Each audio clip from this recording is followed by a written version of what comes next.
ଯେମିତି ଗୋଟିଏ ଭାଇ ଚାହେଁ ତାର ଭଉଣୀ ତାର ଶ୍ୱଶୁର ଘରେ ଖୁସିରେ ରହୁ, ସେମିତି ନିଜର ସ୍ତ୍ରୀକୁ ନିଜ ଘରେ ଖୁସିରେ ରଖିବା ଉଚିତ। କାହିଁକି ନା ସେ ବି କାହାର ଭଉଣୀ ଅଟେ।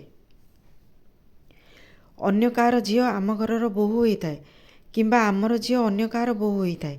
ତେଣୁ ଉଭୟଙ୍କ ମଧ୍ୟରେ ବାଛବିଚାର ନ ରଖି ଉଭୟଙ୍କୁ ସ୍ନେହ, ଶ୍ରଦ୍ଧା ଓ ଭଲପାଇବା ଦେବା ଉଚିତ। ଝିଅମାନେ ଟିକେ ଟିକେ କଥାରେ କାନ୍ଦି ଦିଅନ୍ତି, କିନ୍ତୁ ଜୀବନର କଠିନରୁ କଠିନ ପରିସ୍ଥିତିକୁ ବି ସେମାନେ ହସି ହସି ସହିଯାଆନ୍ତି। ଯିଏ ପଣତରେ ବାନ୍ଧିପାରେ ମମତା ଓ ମୃତ୍ୟୁକୁ, ସେ ହେଉଛି ନାରୀ। ଯିଏ ଦୁଇପଟ ଶଙ୍ଖା ପାଇଁ ରୋକିପାରେ ସମୟକୁ, ସେ ହେଉଛି ନାରୀ। ଯିଏ ସିନ୍ଦୁର ପାଇଁ ଯମ ସହିତ ଲଢ଼େଇ କରିପାରେ, ସେ ହେଉଛି ନାରୀ। ଯାହାର ଚରିତ୍ର କାଚଠାରୁ ମଧ୍ୟ ସଫା ଓ ଆକର୍ଷଣୀୟ, ସେ ହେଉଛି ନାରୀ।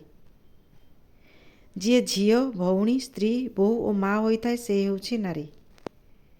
ତେଣୁ ନାରୀକୁ ସବୁ ସମୟରେ ସମ୍ମାନ ଦେବା ଉଚିତ। ନିଜ ପତ୍ନୀକୁ କେବେ ଅନ୍ୟ କାହା ପତ୍ନୀ ସହିତ ତୁଳନା କରିବା ଉଚିତ ନୁହେଁ। ଯଦି ତୁଳନା କରିବାର ଅଛି ତ ନିଜ ଭଉଣୀ ସହିତ ତୁଳନା କରିବା ଉଚିତ। ତେବେ ଯାଇ ବୁଝିପାରିବେ ତାର ଦୁଃଖ କେଉଁଠି, ବୁଝିପାରିବେ ତାର ତ୍ୟାଗକୁ, ବୁଝିପାରିବେ ତାର ମନ ଭିତରେ ଥିବା ଦୁଃଖକୁ।